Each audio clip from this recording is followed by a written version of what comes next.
안녕하세요. 오늘은 우리 조상들의 지혜가 담긴 6가지 약초, 대왕, 도인, 등심, 마두령, 만삼, 그리고 만타라자에 대해 깊이 있게 알아보는 시간을 갖겠습니다. 이 약초들이 어떤 효능을 가지고 있는지, 한약명은 무엇인지, 각 약초의 독특한 특징은 무엇이며, 혹시 정원수로서의 가치는 없는지까지 상세하게 살펴보겠습니다. 이 정보들이 여러분의 건강과 약초에 대한 이해를 넓히는데 도움이 되기를 바랍니다. 자, 그럼 첫 번째 약초부터 시작해 볼까요? 먼저 대왕입니다. 대왕은 이름 그대로 큰 황색이라는 뜻을 가진 약재로 그 강렬한 약성과 색깔에서 유래했습니다. 주로 마디풀과에 속하는 식물의 뿌리줄기를 건조하여 사용하며 예로부터 변비 치료에 탁월한 효능을 가진 약재로 널리 알려져 있습니다. 대왕의 핵심 성분은 센노사이드인데요. 이 성분은 장 운동을 강력하게 촉진하여 배변을 원활하게 돕는 역할을 합니다. 변비로 고생하는 분들에게는 아주 유용한 약재가 될 수 있죠. 단순히 변비를 해소하는 것을 넘어 장내 환경 개선에도 간접적으로 기여할 수 있습니다. 예를 들어 숙변 제거를 통해 장 독소의 축적을 줄이고 이로 인해 발생할 수 있는 여러 신체 불편감을 완화하는 데 도움을 줄 수 있습니다. 대왕은 또한 해열, 소염 작용도 뛰어나서 몸속에 과도한 열을 내리고 염증 반응을 효과적으로 가라앉히는 데 사용됩니다.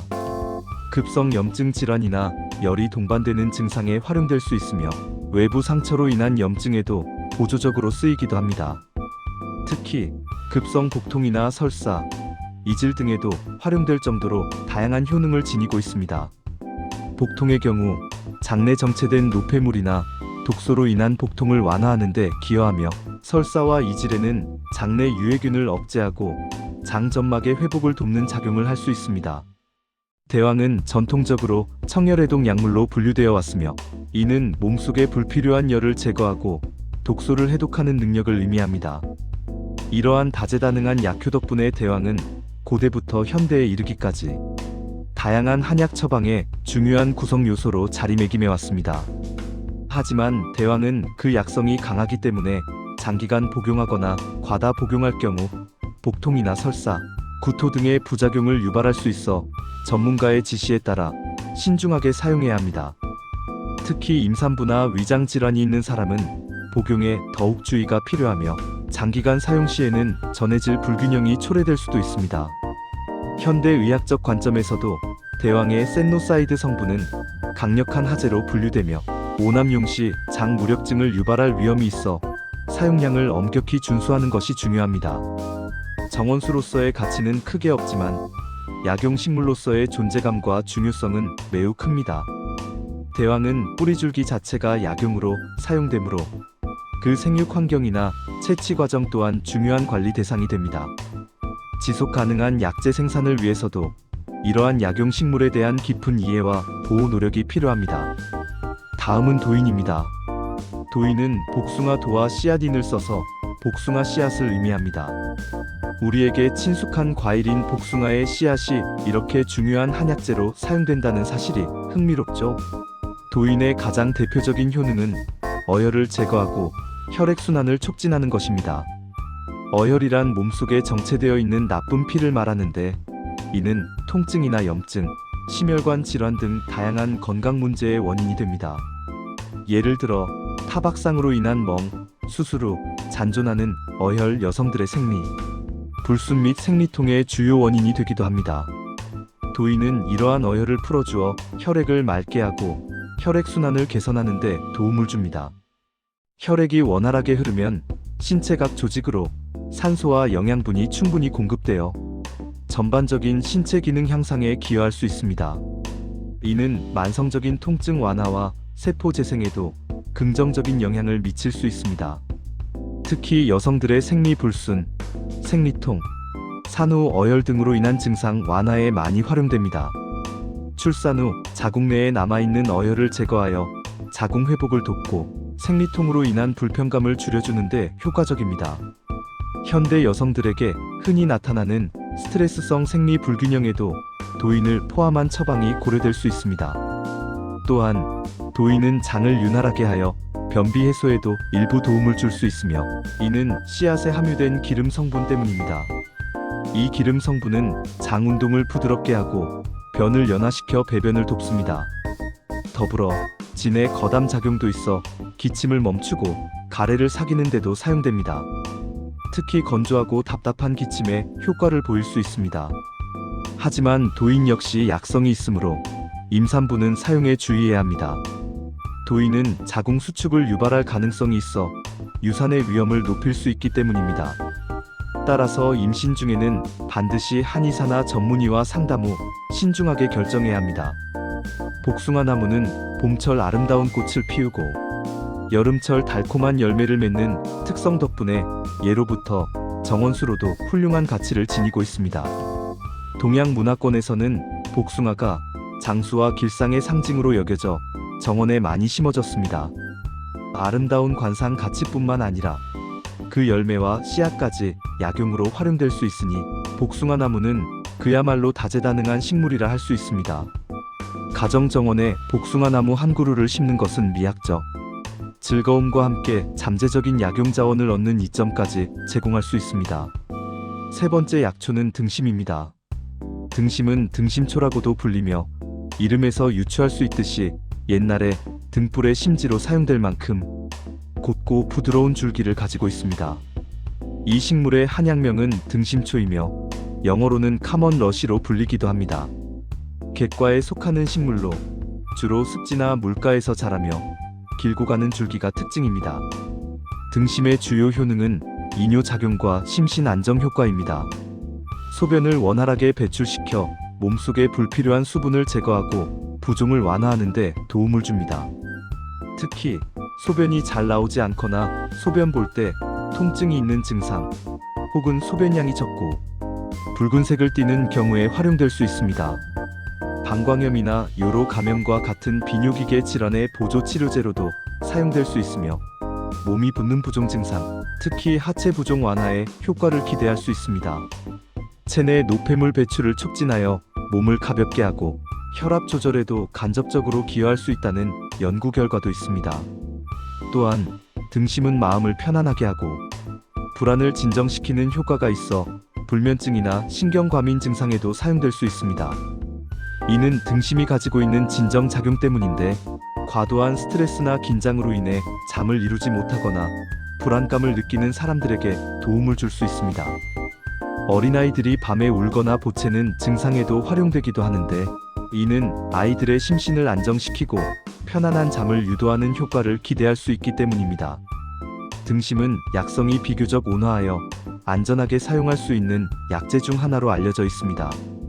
다른 약재들과 함께 처방될 때 시너지를 내기도 하며 단독으로 사용될 때도 그 효능을 발휘합니다.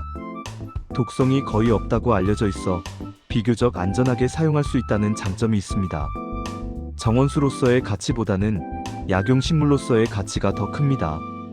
등심은 특별히 아름다운 꽃이나 열매를 맺는 식물은 아니지만 그 곱게 뻗은 줄기는 습지 정원에 독특한 질감을 더할 수 있습니다. 그러나 일반적인 관상용 정원수로서는 인기가 높지 않습니다. 네 번째로 마두령입니다. 마두령은 덩굴 식물인 마두령의 열매를 말린 것으로 그 모양이 말의 목에 거는 방울과 닮았다고 하여 이런 이름이 붙었습니다. 한약명은 마두령이며 학명은 ARISTOLOCHIACONTORTA 또는 ARISTOLOCHIADBILIS에 속합니다. 이 식물은 쥐방울 덩굴과에 속하며 독특한 형태의 꽃과 열매를 가지고 있습니다. 마두령은 전통적으로 진통, 해열, 이뇨 등의 효능이 있다고 알려져 있습니다. 특히 기침을 멎게 하고 가래를 삭이는 효능이 뛰어나 만성, 기관지염이나 천식 등의 호흡기 질환에 활용되기도 했습니다. 기침이 심하거나 가래가 끓을 때 폐에 열을 내리고 염증을 완화하는 목적으로 사용되었습니다. 또한 피부병이나 종기 등에도 해독 및 소염 목적으로 외용되기도 했습니다. 일부 문헌에서는 혈압을 낮추고 심혈관 질환에 긍정적인 영향을 미친다고도 보고되기도 하였으나 이는 매우 제한적인 연구 결과이며 그 안전성이 충분히 검증되지 않았습니다. 하지만 마두령은 현대에 들어서 그 위험성이 크게 부각된 약재입니다. 신장 독성 등 심각한 부작용을 유발할 수 있는 아리스톨로크산의 ERISTOLCHIC-에서디라는 성분을 함유하고 있어 사용에 매우 각별한 주의가 필요합니다. 이 성분은 신장 손상, 즉 신부전이나 신장암을 유발할 수 있으며 발암 가능성까지 보고된 바 있습니다. 실제로 많은 국가에서 사용이 금지되거나 엄격하게 규제되고 있습니다. 대한민국에서도 마두령과 아리스톨로크산 함유 식물은 의약품으로 사용이 제한되어 있으며 일반적인 식품으로는 절대 사용될 수 없습니다. 따라서 전문가의 지시 없이는 절대 사용해서는 안 되며 한의사나 약사와 충분한 상담 후 신중하게 접근해야 합니다. 만약 마두령이 포함된 제품을 복용 중이라면 즉시 중단하고 전문가와 상담해야 합니다. 정원수로서의 특별한 가치는 없습니다. 덩굴성 식물이라 담장을 덮는 용도로 사용될 수는 있으나 치명적인 독성 성분 때문에 일반적인 정원 식물로는 권장되지 않습니다. 아름다운 외형에 현혹되어 무심코 심거나 접촉하는 것은 매우 위험할 수 있으므로 각별한 주의가 필요합니다. 다섯 번째 약초는 만삼입니다. 만삼은 덩굴만과 인삼삼을 써서 덩굴성 식물임에도 인삼과 유사한 효능을 지니고 있어 가짜 인삼 또는 대용 인삼으로 불리기도 합니다. 한약명은 만삼이며 학명은 CODONOPSISPILOSULA에 속합니다. 초롱꽃과에 속하는 여러 해살이 덩굴 식물로 주로 산지의 숲 가장자리나 그늘진 곳에서 자랍니다. 뿌리를 약용으로 사용하며 뿌리의 형태가 인삼과 비슷하여 이러한 별칭을 얻었습니다. 실제로 인삼과 마찬가지로 기력 회복, 면역력 강화, 피로 해소 등의 탁월한 효능을 가지고 있습니다. 인삼의 주요 유효 성분인 사포닌 SAPONIN과 유사한 성분들을 함유하고 있어 면역세포의 활동을 촉진하고 체내 항산화 작용을 통해 우리 몸의 건강을 지키는 데 도움을 줍니다. 만성적인 피로에 시달리거나 체력이 약해진 경우 병 후 회복기에 기력 증진을 위해 사용될 수 있습니다. 또한 만삼은 소화 기능을 개선하고 식욕을 증진시키는 효과도 있어 허약 체질이나 병 후 회복기에 좋은 약재로 활용됩니다. 소화불량, 위장 기능 저하, 식욕 부진 등의 증상에 효과적이며 위장 점막을 보호하고 소화, 효소 분비를 촉진하는 데 도움을 줍니다. 이는 특히 어르신이나 어린이처럼 소화 기능이 약한 사람들에게 유용하게 작용할 수 있습니다. 만삼은 인삼에 비해 약성이 온화하여 부담 없이 사용할 수 있다는 장점이 있습니다. 인삼 특유의 열감을 느끼는 체질의 사람들도 비교적 편안하게 복용할 수 있으며 장기간 복용해도 무리가 덜합니다. 인삼 가격이 부담스러울 때 좋은 대안이 될 수 있을 뿐만 아니라 인삼의 강한 약성이 부담스러운 경우에도 탁월한 선택이 될 수 있습니다. 만삼은 덩굴성 식물이므로 정원에 심어 키울 수는 있지만 특별히 관상용 정원수로 활용되지는 않습니다. 주로 약용 가치를 위해 재배되며 그 뿌리가 땅속에 깊이 박히기 때문에 관상용보다는 기능적인 측면에서 접근합니다. 그러나 만삼의 덩굴은 자연스러운 녹색 경관을 연출할 수 있어 약용 정원이나 생태 정원에서는 그 가치를 인정받을 수 있습니다. 건강을 생각하는 사람들에게는 정원 한켠에 만삼을 심어 키우는 것도 좋은 선택이 될 수 있습니다. 마지막으로 만타라자입니다. 안타깝게도 만타라자라는 이름의 약재에 대한 직접적인 정보는 국내외 한약재 문헌이나 약학 데이터베이스에서 찾기 어려웠습니다. 이는 몇 가지 가능성을 시사합니다. 첫째, 특정한 지역에서만 불리는 방언식 이름이거나 해당 약재가 매우 희귀하여 일반적인 유통명으로는 잘 알려지지 않았을 수 있습니다. 둘째, 어쩌면 오기로 인해 잘못된 명칭이거나 특정 브랜드나 제약회사에서만 사용하는 고유 명칭일 가능성도 배제할 수 없습니다. 셋째, 유사한 발음의 다른 약재명이 혼동되어 잘못 전달되었을 수도 있습니다. 약초는 같은 식물이라도 지역이나 문화, 심지어 시대에 따라 다양한 이름으로 불릴 수 있기 때문입니다. 예를 들어 중국이나 동남아시아 일부 지역에서만 사용되는 약재일 수도 있고 고문헌에만 등장하는 고어일 수도 있습니다. 현대 약학 연구에서는 특정 약재의 효능을 검증하기 위해 정확한 학명과 표준화된 명칭을 사용하는 것이 필수적입니다. 이러한 정보 부족으로 인해 만타라자에 대한 효능, 특징, 그리고 정원수로서의 가치에 대해서는 현재로서는 자세히 설명해 드릴 수 없는 점 양해 부탁드립니다. 만약 이 약재에 대해 더 자세히 알고 싶으시다면 정확한 학명이나 다른 명칭에 현지명, 별명 또는 그것이 어떤 식물의 어느 부위인지 등을 확인하여 주시거나 관련 분야의 전문가, 즉 약초 전문가나 한의사와 직접 상담해 보시는 것을 강력히 권장합니다. 정확한 정보 없이는 약재를 섣불리 사용해서는 안 됩니다. 혹시 다른 이름으로 만타라자로 불리는 식물이라면 그 정보를 찾아 다시 이야기 나눌 수 있을 것입니다. 정보의 정확성은 약재 사용에 있어 가장 중요한 부분입니다. 불확실한 약재는 자칫 건강에 해를 끼칠 수 있으므로 항상 신중한 접근이 요구됩니다. 이러한 이유로 만타라자에 대한 추가 정보가 없는 한 이 약재에 대한 판단은 유보하는 것이 현명합니다. 오늘 우리는 대왕, 도인, 등심, 마두령, 만삼, 그리고 만타라자라는 6가지 약초에 대해 알아보았습니다. 각 약초는 고유한 효능과 특징을 가지고 있으며 우리 몸의 건강을 지키고 질병을 치료하는 데 중요한 역할을 해왔습니다. 이 약초들은 수천 년 동안 인류의 건강 증진에 기여해왔으며 각 문화권의 의학 시스템에서 중요한 위치를 차지하고 있습니다.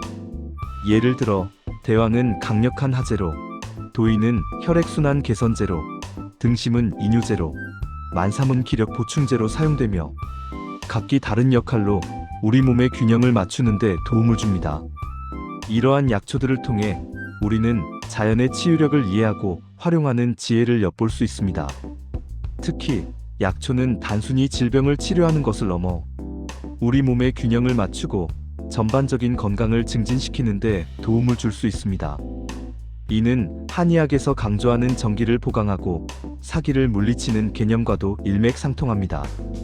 질병의 근본 원인을 찾아 치료하고 몸 스스로 치유할 수 있는 힘을 길러주는 것이 약초, 요법의 핵심이라 할 수 있습니다.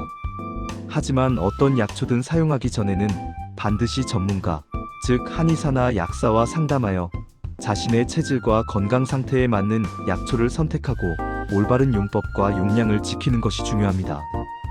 개인의 체질과 증상에 따라 약재의 효능이 다르게 나타날 수 있으며 잘못된 사용은 오히려 부작용을 초래할 수 있기 때문입니다.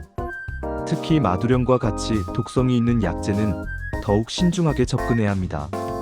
마두령의 사례는 약초가 가진 양면성을 극명하게 보여주며 전문가의 지식 없이는 함부로 사용해서는 안 된다는 중요한 교훈을 줍니다. 정원수로서의 가치는 주로 복숭아나무와 같이 열매나 꽃이 아름다운 약재에서 찾을 수 있었지만 다른 약초들은 약용으로서의 가치가 더 크다는 것을 알 수 있었습니다.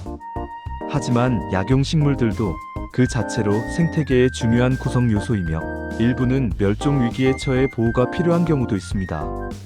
약초에 대한 관심은 단순히 개인의 건강을 넘어 식물, 다양성 보존과 지속 가능한 자원 활용에 대한 인식으로 확대될 수 있습니다. 우리가 오늘 다룬 약초들은 각기 다른 생태적 특징을 가지고 있으며 이러한 다양성은 인류의 약재 보고를 더욱 풍성하게 만듭니다.